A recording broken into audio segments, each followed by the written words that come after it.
I got to thinking after this morning's video that I posted.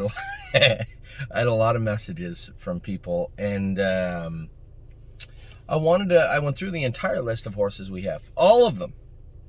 Any updates? Anything I'd like to lead? I might have missed a couple. I don't think so. Geez, I got a whole bunch of them here. Wanted to update everybody where we're at with a number of horses. AC Swan, I had the vet look at her in Alibaba today. Some findings, nothing serious. Front ankles, I think she said front ankles on AC Swan. She was going to do her. She's still 2.4, 2.5 type thing, but getting closer, and I always have to tell myself, she still is. She has to be a little bit behind. So I wasn't disappointed with her the other day. I think Mary said he schooled her in 2.4, 2.5. She should be able to qualify in 2.2 right now. But she's trotting. Looks good doing it, too. Affection, for Jane, Ben, genre, everybody that owns this horse. We're going to race her in the Stallion Series on Wednesday, try and drop her down a little bit. And then I believe it was Ben or Jane had said to me, what about Kentucky? She is dual eligible. Geez, I never thought of Kentucky. I did, but, she did hit that jack a couple of times, and it blew up. It was kind of unsightly. She trotted through it. But I have to wonder, down on that clay track, take all the grab off her, would she hit less? Would it be a little more accommodating? It's a good question, and one that I'm going to ponder over the next week or so, but a great suggestion, and one that I'm taking very seriously. When you guys, not just the people that own the horses, but when suggestions are sent in, they're all looked at, right? I had a good conversation with Harry earlier saying, hey, Resolute Bay, if, not just Peggy, a number of clients had messaged me and said, hey, would it be beneficial to race him in a class in Georgian or Grand River? Now, Grand River's out. He doesn't get around a half good. But at Georgian, non-winners a so-and-so with a lower purse, so he fits into that. Horses that race for a purse of 15 or 1,000 or less last a little bit. Yeah, I'd messaged Harry about it, and he said, well, he fits in numbers 8,000 at Mohawk. Yes, he does. But what does he do after? If he races good in the numbers at 8, they're going to cherry pick him again and stuff him in a little tougher. So I left it with Harry. And again, these are questions to be answered by the trainer. I'm not going to step over anybody and say, Harry, I want this done. No. There's a reason we have our trainers. I trust them. They do a great job. They work hard. They're on the ground. They know the horses very, very well. And I'm not going to say this must be done. No.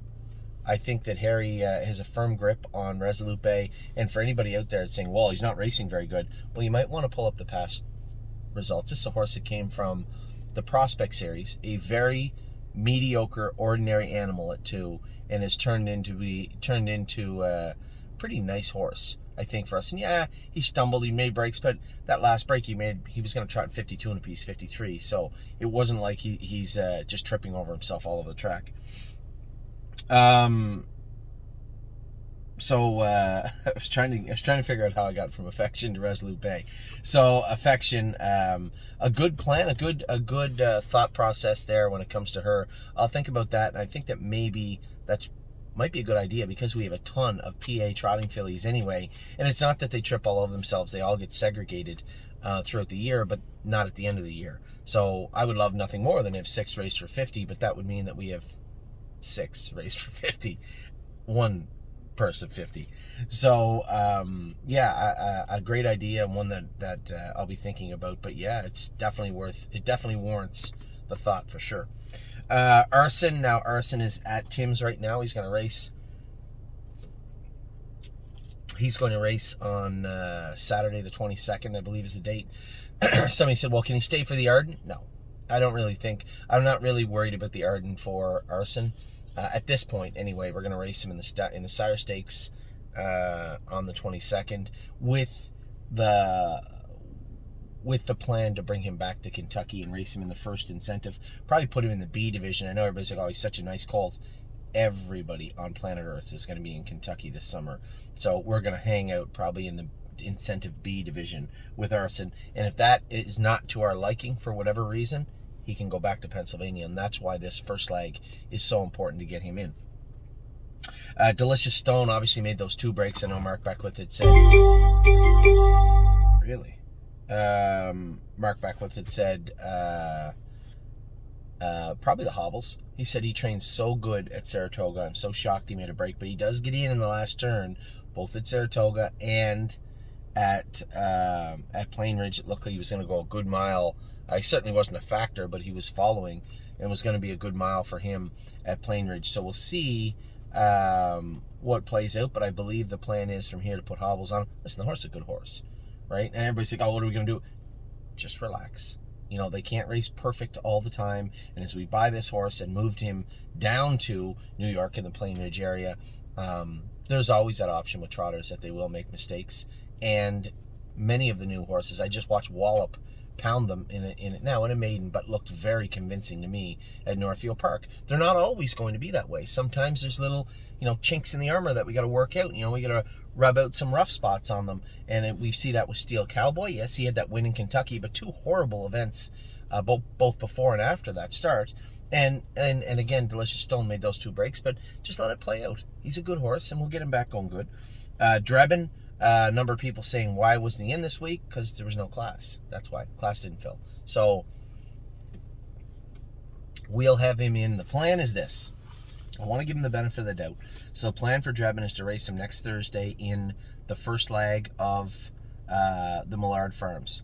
If for any reason we don't like what happens after, and what I mean by that is the scope, he can then go to Pennsylvania where we can put him on Lasix, and that will be the plan for Drebin. Listen,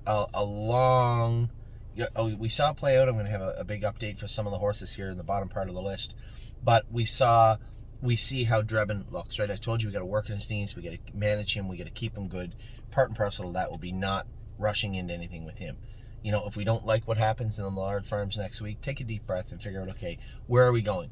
I've already taken that deep breath and said, okay, good, best case scenario, worst case scenario. Best case, he's in leg 2 and hopefully wins the final. Worst case, we don't like what we see in leg 1 and then we pivot. A pivot for him would be over in the Meadows. There's pretty easy maiden races right now. There's no easy race, I shouldn't say that, but there is a place for him to race, both there, potentially down in Scioto. If we have to, Northfield, although I'd rather not race him over a half-mile track, but again, those are options we have moving forward. His first start will be next week, July the 20th in the Millard Farms first elimination. Now, greatest ending, a lot of people saying Anthony, he's in Saratoga this week. Yes, I mentioned it this morning. I did a video and they said video was kind of incomplete. I wanted to do a complete video. That video led to this list. And I didn't post the video because it was kind of useless. I had like 4 horses I talked about, and then when I did this list, there's like 25 on here. So, greatest ending, yes, when we bought the horse, I did mention he may make an appearance on another half-mile track, and has raced at Delaware. He can get around a half, is trained well on a half. Plain Ridge saw him win at 1-5, and saw another horse that had won at 1-5 a couple of weeks in a row in that class, I believe, and has decided that class was not beneficial to them. Now, that's fine. So you don't write the class, that's fine. Mark found a spot for him in Saratoga. He called me and said, listen, this horse is not going to race in Saratoga all summer long. I know you talked about the other race. He fits in Poconos. So you'll likely see a pivot and a transfer likely to a different trainer. Now, I didn't want to call Megan and say, hey, you might get greatest ending. But there's a good chance that greatest ending might end up at Megan Scran's barn to race at the Poconos, because the class that he now doesn't have apparently in Plain Ridge, he does have at the Poconos. So that is a place, and given his feet, here's the 2 problems with greatest ending. Really sore feet, and he ties up easily. And I would suspect one kind of plays to the other. So when you go to the Poconos, a very, very forgiving, very soft track. You see a lot of horses at stake races there race barefoot because it's a nice, very forgiving surface. So that might be a very good plan for greatest ending also. We'll see how that plays out. H.O. Blue landed at Northfield Park today. I know Mark had said he's not getting around Goshen the greatest. He's ready to go now. Sending Mark back with. Mark said no, he's not going to get around a half. I don't really know if I want to drag him all the way to Plain Ridge to qualify him. He was going to send him to Tioga to qualify, and I said, flag on the play, hold on. Send him to me. I can qualify him at the Meadows, or take him to Northfield and say, yeah, you're right, he's not going to get around a half, and send him to Ontario and qualify him here. He's ready to qualify. He is in our care now. And I believe the work that both my brother Mark put into him and Mark Beckwith will shine through. Minor little tinkers now. I'll be completely honest with everybody. I haven't laid eyes on him yet, and I won't see him until maybe Friday morning. I might go to Northfield Thursday night. Oh no, they race Friday night. You know what I'm going to do? I'm going to go over earlier Friday morning, leave here around 7. I'm going to go to Northfield Park. Now, Ollie has baseball on Friday. I've made a deal. I can't be at his tournament on Friday, but I will be there Saturday, and hopefully they continue on to the finals on Sunday. Friday, I'm going to go drive Crantini in an overnight, because you know what's going to happen. If I'm sitting there watching any race on my phone with Crantini, knowing that I could have been there and didn't, and he makes a break and acts up again, that phone, I suspect I can throw it a good... I bet you I can throw it 75 feet. And I don't want to do that, because I rather like this phone from time to time. I use it a lot, and I don't want to have to do that. So I think what I'm going to do is, the girls have said they'll come with me, Ava and Addie, and said I'm going all the way to the Meadows, racing at the Meadows, and then going all the way back to Windsor. We're not going to get back to Windsor till midnight on Friday, but we're going to be there to watch them play on Saturday. And they both said okay. So they're both troopers. So Ava and Addie will come to Northfield. We'll leave here at 6:37. I'll go to Northfield. I'll train HL Ballou and then make any subsequent changes I want to make with him. And then I will continue on to race at the Meadows on Friday. That's a great plan. There you go. Now you see how a lot of the process works. Talk it out. So HL Ballou, I will train him Friday morning at Northfield Park, and then we'll go from there. I suspect he'll be in to qualify either at Meadows on Tuesday, the following Tuesday, or Northfield Park the Wednesday or Thursday. I don't know if I can go with them either day, but if we got him hung up right, it shouldn't matter. How the hell? I thought the horse schooled great yesterday. I actually beat Stay Close in the schooler with How the Hell. Now, his knees bother him. I feel we're wasting starts with him, and I said to Dominic, I want to drive him the next time he races. Problem is, I can't be here Tuesday, and I don't think I can be here on Thursday, so I'm trying to rearrange my schedule, the staking for the Colts in Ohio, so that I can accommodate one of those days. That would be helpful for me and for us. So, How the Hell is ready to go. I don't really want a mile in, but he was a good last quarter yesterday, and he behaved. I just don't get it. I don't understand what's so difficult about this horse. Walk him up, put his nose on the gate, just let him bounce off the gate a little bit. He never offered to make a break yesterday. Now, racing at Georgian and getting in the truck and going to a new place, it's not the same. I get it. I'm not blaming anybody for the break. I'm just baffled that there's been a problem with this horse. So, he was good yesterday. We did that left knee again. I think the veterinarian did a stifle, if I'm not mistaken. He's ready to go right now. So he will race next week. I'm doing my best. When I'm done this video, I'm going to finish off trying to rearrange my schedule so that I can get here to go with this horse. Locatelli's gone out to the field. A lot of people asking, now this is important. I didn't want to just drop this on everybody like this, and I saw his name. Harry had called me this morning and said, Anthony, we've been working hard to get his blood back up, but it's still low. He said it's still well below 7. It should be up higher, 8, 9. I don't understand it. And he said he could be going through a virus. It could be a virus. It could be anything. He said, but at the end of the day, we know what's going to happen if I race him with his blood work like this. I said, Harry, you're 100% right. Right now, we're on a perfect timeline where if we just give him 3-4 weeks off, he'll be ready in the fall for everything we need him to do anyway. So why don't we just rest him for 3 weeks? So he's gone out to the field for 3 weeks just to get rested up. You know, let him catch up.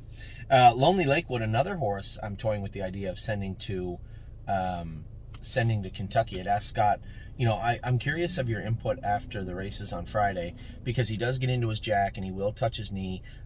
Let me know what you think. Let me know what you think about the colt. If you think he'd be better off. Now, Scott is already committed to being in Kentucky what did he tell me? Every Sunday, Monday, Tuesday that they're racing in the stakes. So he'll be there, right? Arson, Pickpocket. These horses will suit Scotty very, very well. And if we send down Lonely Lakewood in Affection, he qualified Affection. He knows her. Lonely Lakewood, he's been driving him. So again, this might be a good fit. I just asked him straight up, you tell me, after Philadelphia, should he stay in Pennsylvania? Because we have a number of Pennsylvania breds that are really, really good. Or should we try him down in Kentucky? Would that be more beneficial to both his interference, his growth as a horse? You tell me. So this would be an interesting conversation after Friday for Lonely Lakewood. Major Megan's got a week off, then she's going to race in the stake final, I believe. Mr. Sheehan called me to tell me that freshen her up. He's going to Kentucky. He's going to race her. And then after that, I don't know what we're going to do. Probably bring her back to Northfield. She can do whatever she wants in these fairs. They don't count. She fits a maiden on a claimer in Northfield Park. So Major Megan, although she's not, she's a great lady. She's a decent filly, has done all right for us already, and will be much better, a much better horse for us, I think, once we get her back to Northfield Park. Mel Gibbswan and Mounds for All both left for Ron Burke's Burn this morning. They're going to race. They're already entered in to go. I had a brief conversation with Adam Rucker, his second trainer in Indiana, just to give him a little heads up about the horses. They're pretty easygoing. Both of them look good. Dr. Latessa has gone over both of them, I believe, and worked on them. They're both gone out now to Ronnie's barn, so I'll be interested to watch them race this weekend. I think they race on Saturday too, if I'm not mistaken. Trained Militant in 59. I think the plan is to race him next week at the Meadows. I got to call Tim about that. I got to remember to do that. We'll race Militant in the Meadows next week. Made a few little shoeing changes with him. Eager to see what he's going to be like. I might actually, he trained Monday. I might actually train him a slow mile if they got his shoe squared away on Friday when I'm there. So I'm putting a couple of things on my calendar for Friday morning. Militant and HL Blue have just made it on the calendar. Irresistible Sun. There's going to be a lot of people ask, I said to Jason and I are talking about what we should do for next week. We're toying with the idea of leaving Purple People Eater and Sedona Hill. We'll talk about them in a minute.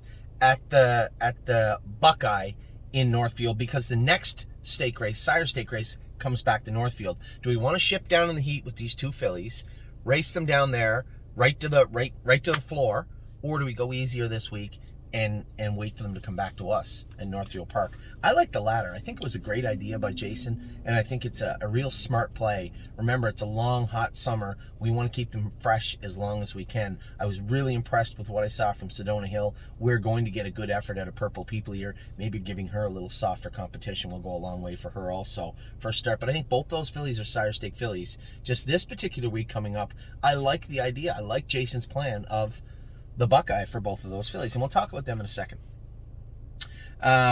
We got to them with Irresistible Sun. We were talking about where we're going with them. We haven't made our mind up yet as far as Buckeye or Stallion Series. Both Gypsy Hill and Irresistible Sun are on the bubble. I love what I saw from Gypsy Hill the other night. In the Buckeye, it's a 5-leg season this year also. Keeping their confidence up is vitally important also. So we'll see how that plays up. Just if you see the horses drop down into the Buckeye, and I haven't made a video like this, right? Or maybe you missed this video. Although, how would you know if you missed this video? I think the four horses I just mentioned for sure, Irresistible Sun, Gypsy Hill, Sedona Hill, Purple People Eater, I think those four horses are Sire Stake horses, but how we manage them throughout the summer is very, very important. And when they race for 40 in the Sire Stakes and 20 in the Buckeye, as far as dollar for dollar on that particular day, it doesn't matter. We're after the points to get into the finals. Again, you still have that consolation Buckeye final option that you can use there in Ohio. So lots going on. Just don't get discouraged if you see them drop down. That isn't Anthony saying they're not good enough. Quite the opposite. We're just trying to manage them appropriately for the summer. It's a long, hot summer here in Ohio. Nothing But a Dreamer. A number of people asked me point blank this morning, what's wrong with him? Nothing. I know I had a wonderful conversation with Marco, and he said, I just think he's a better horse than this. Is there not equipment we can change, or blood work or something? We've done the blood work. We've scoped him. I sat behind him. I felt the horse raced pretty good last night. I didn't feel him cheat. I didn't feel him back off. When Chris Christoforou came out in front of me and kind of stymied my momentum, it was tough to get him back going in the last turn. Did that cost us a better finish? Possibly. But I think that's kind of where the horse is. Like I talked to Harry and James, remove the Murphy blind, put a little bit longer shoe on him behind. I think you can help this horse, but I don't think you're going to see him trot 52. And the obvious question is, he was such a good horse last year. Why hasn't he come forward this year? This industry is full of horses that are really good at 2 and kind of good at 3 because they just didn't get much better. There's nothing wrong with having a 54 trotter. Wish I had a whole barn full of them. But to think that he should be a sire stake horse just because he was last year, I mean, that's wonderful, but it's not supported by any data. Certainly none that I saw last night. I thought the horse raced rather well. I thought he performed almost to where he felt. I never got one feeling in the entire mile that he was cheating or hurting or just not being able to put out or just felt like he was subpar. I thought the horse raced well. He felt good to me. And I think we can work with a horse like him. I think the hobbles going back on him were helpful. I think that I didn't jog him or train him or anything. I didn't race him without them, so I don't know. But the horse that I raced last night, I thought raced rather well. So we'll continue to move forward, but that's where we're at with Nothing But a Dreamer. Patrick the Piranha, we were checking very closely to see if he was in AFib. He's not in AFib right now, and I don't know for sure if he was or he wasn't. They checked him after the race, but the vet didn't think. The report I got was that Mark and Melissa weren't certain that they were getting the most accurate information after the race, whether that be from the horse or the vet. I got to be careful what I say because I don't know the vet. I don't know the situation, but I do know the horse. And as I said to them, it was very hot. He's on Lasix. If he was a little bit under the weather and dehydrated, is it unlikely that he AFib? No, it's possible. But we didn't have to intervene in any way, medically or otherwise, when he did last time. Just hydrate him, know what happened, and move forward. If you remember, he qualified in 55, went to Plainridge, and was an immediate player in Plainridge. There was no, he's in a funk right now, and he's going to take some time to get him back good. We know this horse was off and on. Even the day he won, he wasn't awesome. He was just good. And he was really good when he went down. So I think he was battling something and fighting something. Week off, observation, lots of grass and lots of fluids. I think he'll bounce back just fine. Pickpocket is at Kentuckiana Farms and has been since his last start in Oak Grove. He's going to be coming back to Lexington on Saturday. I have to call around and get Eric and Kathy situated in a room down there. I have to get the feed set up, everything that needs to be set up. I want to do that tomorrow, I guess. Tomorrow morning I'm going to do that so that when they arrive they can hit the ground running. Pickpocket will be coming back in Saturday. Just a little rest for him. You know, I'll talk about another horse that doesn't have nearly the accolades that Pickpocket does, but appears to me to have all the tools to be kind of a special horse for us. And the direction we chose from him was a little bit different, and I'm going to explain why. I did in a video last night, but I'm going to explain it again today. But until we get to him, we're at Pickpocket. He's coming back in. We're going to have him ready. I don't want to have him screwed down super tight for his first stake race because there is 3 or 4 legs. We're going to start him in the B division. I don't think there's any need to start in the A. And here's the trap you run into. If you start him in the A and then you realize, man, this is a shark tank, which it probably will be. The rules in Kentucky are different. Any points garnered in that A division will go towards the final. So if you have an absolute monster or 2 down there and everybody's retreating, anybody that has any A division points will have to populate the A division final before they can drop down to the B division final. So even if you win the A, you finish 5th and you get 1 point, whatever you get, 2 points, whatever the hell it is. And they say, oh, it's just tough. You go down. You just pound them in the B division. Win, win, win. You go to win the final. If 5 enter in the A, you have to win the A. They won't let you win the B. So we're going to start Pickpocket in the B. And as I say that, I don't think it's a horrible idea. It ensures that your races populate, right? Last thing you want to do is see a $400,000 purse with 3 horses in it in Kentucky. It's not beneficial to the program or the industry itself. So no other place does that, I believe. It's either one or the other, and you choose. But in Kentucky's case, they choose. So Pickpocket will start in the B division in Kentucky. Purple People Eater and Sedona, I just talked about them. I'm telling you right now, I believe they're sire stake fillies, and this is after I've driven them once and twice. The other filly. We're gonna have a lot of fun, but we got to manage them. All right, I want to have them as fresh as I can for the end of the year. I love the idea Jason had. Stay at Northfield for the Buckeye next time, and then go in the following week in the sire stake that is coming back to Northfield after that. It's a great idea, and I think it's very beneficial for those fillies. Now, one of the most interesting storylines of the entire week has been Ready for Landing, and I didn't think it would be. When I warmed him up yesterday, he ran all over the track. I said to Dustin Jones and Sylvain Fillion farming on the track, they're talking about him. He said, geez, you know, this horse trotted his last 3 quarters in 125 and a piece after his break. I said, he's a fast colt, but he's a bugger. I said, he's tough to get. I said, after warming him up, I'd say there's somewhere around a 0% chance he will trot tonight. From the rail, a sticky rail after a rainstorm on a horse that just run all over the track, don't like my chances. And I fed him into the gate. I let him trot out of the gate. He never put a step in, but he was very warm coming out of there. Trevor's coming down to the rail, and I said, geez, I don't want to remove to the front. And just as I caught up to Trevor, it's almost like the horse's training kicked in. He followed right on a helmet. If you go back, there's other videos I made in the winter when we were training ready for landing, how hot he was. But when you got him on a helmet, he behaved. He dropped the bit and he followed. Just like a little dog. Just followed along. And as I caught up to Trevor, I'm like, I don't want to have to remove this horse. And I come right up in behind him. And I see him drop his head into his head check, and he let go of the bit. And he just followed 2 fingers the whole way, which was impressive. Super impressive. We come out of the last turn. I followed him over. I said, don't run. Just trot. Moved him over. He was just kind of hanging out. He was very green. I just brushed the whip over his tail, and he trotted as hard as he could right through the wire, sprinted on for second. Now, for the layman, the person that doesn't know the horse or just watch the race, say, yeah, Anthony McDonald's horse finished up pretty good there. You don't know what went into that mile, and you don't know the talent that horse showed. Now, keep in mind, he's a 3/4 brother to What the Hill. He's sound. He's doing his work well. He's very green. Very, very green still. But understands the fundamentals of racing, right? Behaved at the gate, trotted out of there, followed a helmet, moved him over, sprinted to the wire. Understands the fundamentals of racing. And it was funny because I was pulling up, and Sylvain Filion and I were just talking, pulling up about the colt. And he said, and we were talking about how talented he is and how beautiful, he got a beautiful gait, big, strong colt, well-bred, blah, blah, blah. And he said, I said, you know, he can't go to New Jersey. He's not good enough to go to New Jersey. I don't want to turn him into a hothead. And he was really good tonight. He said, just turn him out. I'll be honest. Wouldn't have been my first choice. I'm not the guy that gets a horse all the way to that point, sees him progressing, and then turns him out. That's old school stuff. That's really old school stuff.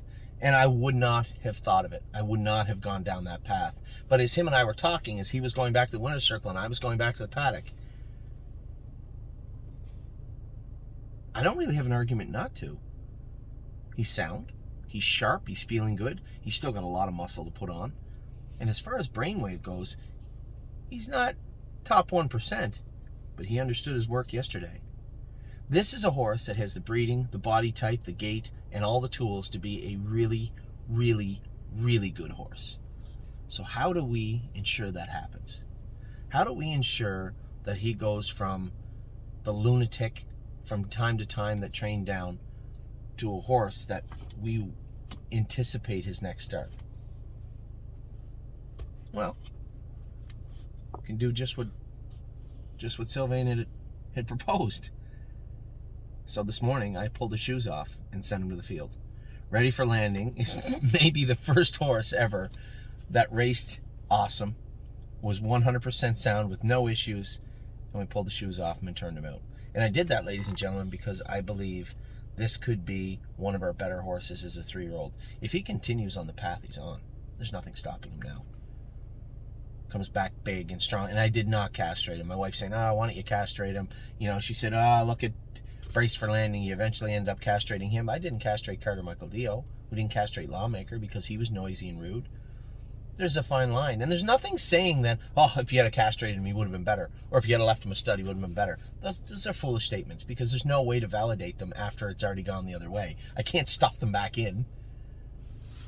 So no, I left him a stud. I think this could be a special horse for the stable. And he might come back and be a pig. I don't know. I don't think so.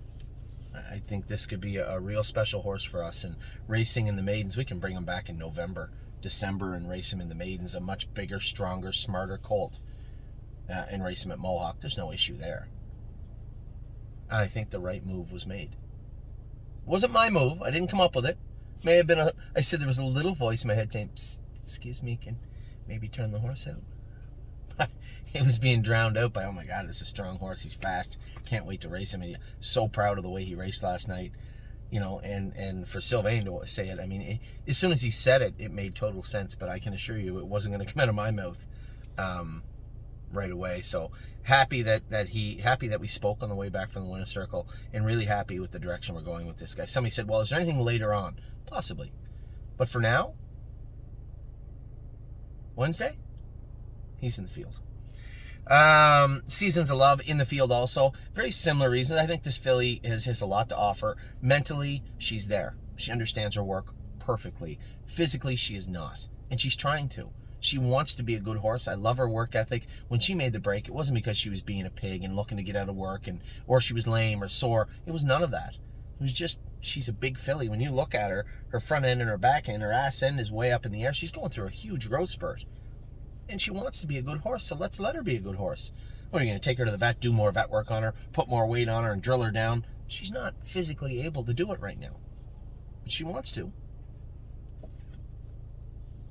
Give her the benefit of the doubt, turn her out, and that's exactly what we did. Stay Special has been in the stall for 2.5, 3 weeks. X-ray her knees to make sure everything is settled down. I'm going to bring her back to Ontario, put her in the pool, much like we did Carter, Michael Dio, and the other horses. I did have a horse I jumped over. George of the Jungle. If you rewind all the way to the G's, George of the Jungle. His knees still show lines in them. When you look at his conformation, it's not surprising. And if we push on, he's going to get sore in his knees again. So you have to wait until all that reaction in his knees has settled down. Those lines aren't as visible. And then you can start putting the concussive work of the racetrack on him. But that's not now. So I'm just talking to the vet. I didn't get a straight answer from Angelica, I don't think, tonight. Do we just continue with the pool work? Or does he win the field? Or does he need more time in the stall? Because he's walking sound. You know, when you twist his knees, he's not sore. It's under x-ray, you can see it. But physically to the eye, to the horseman's touch to the eye, there's nothing there. So he is healing. Do we continue on with what we're doing, which is swimming? Or do we modify that? Or do we rewind and go back to stall rest? I don't think we need to go back to stall rest. But I'm not a vet. I suspect what Angelica is going to say is some light, small field work, and the pool will be fine, and that's exactly what we're going to do, but I'll wait to hear that from her. So he is in limbo. He's on hold until we get a green light from the vet, and it is not now, and it likely won't be for another 3 weeks. Stay Special, Steel Cowboy. Obviously, a lot of my video revolved around him last night. He's castrated tomorrow morning. First thing, he will become a gelding. We'll take the next 12 days to heal him up in that area and work on him. Dominic thought, he wanted to tinker with him. I said, it was funny because I said to Dominic, he had a little bit of a beard going on today. And I said, here, what I want you to do is grow that beard down about 3 inches and find your inner Amishman, because we're going to blister and work Steel Cowboy.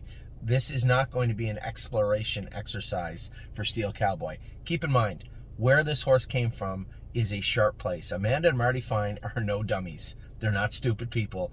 Good horse people that know exactly what they're doing. So what you think you're about to do, they've probably already done it, right?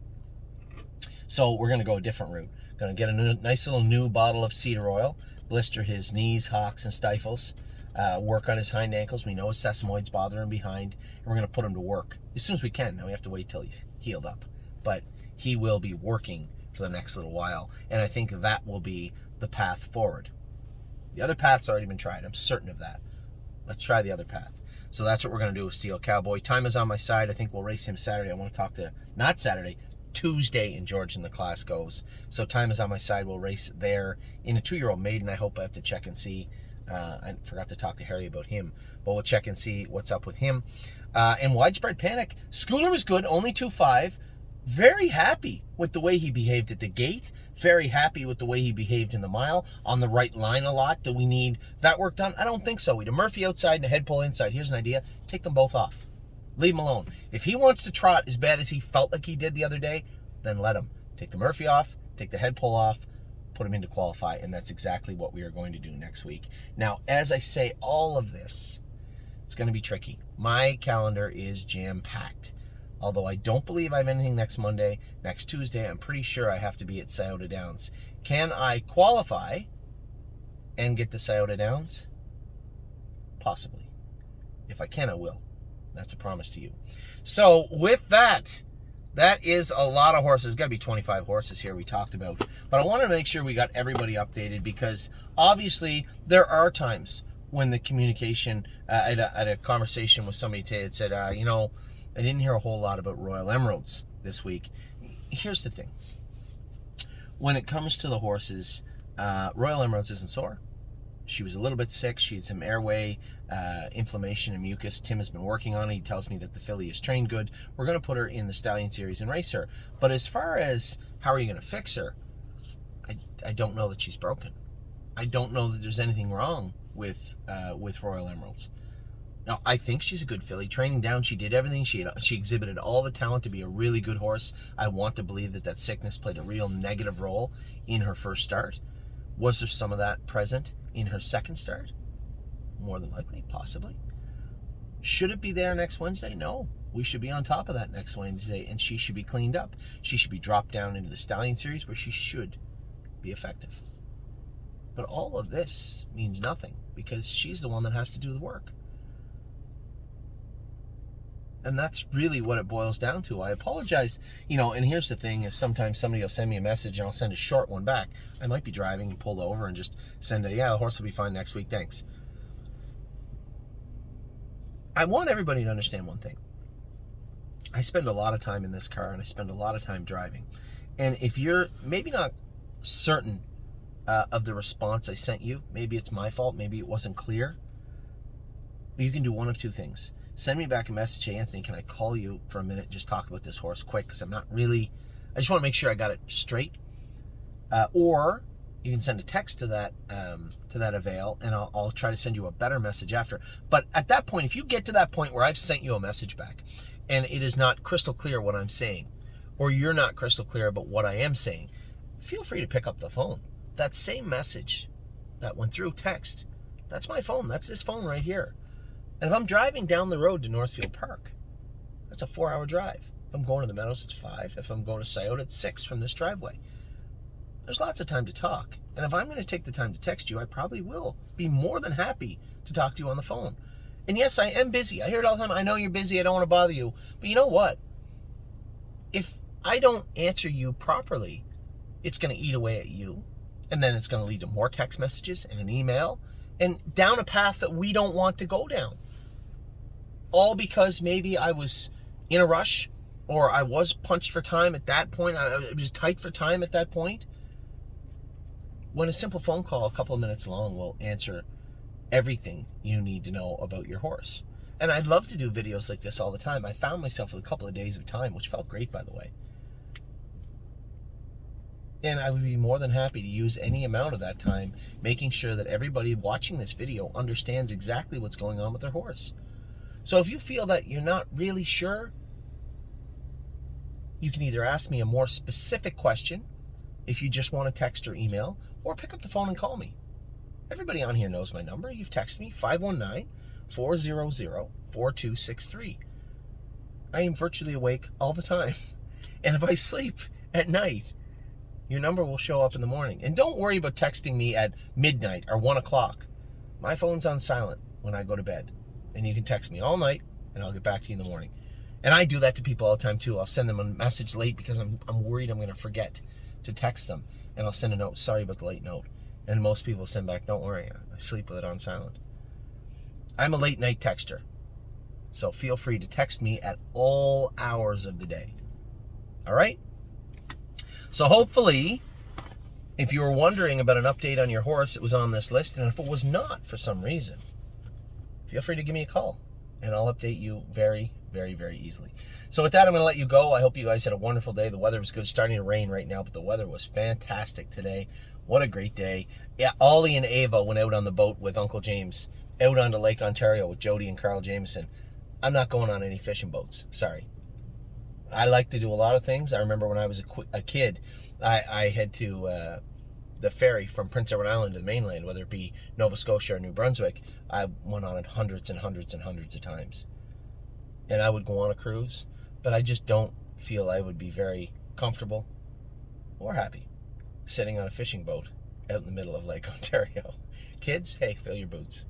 Dad, not so much. So I'm here on the mainland today. I had a good afternoon with Amy and Addie and Dominic. We went to lunch today, discussed a number of things, talked about the horses, and really, really happy with Wallop tonight. Happy with the way he raced. And it's noisy. and looking forward to, one, his next race, and two, solidifying my calendar for next week. So with that, I'll let you go. As I said, I hope you had a wonderful day. I will talk to all of you later on in the week. Take care.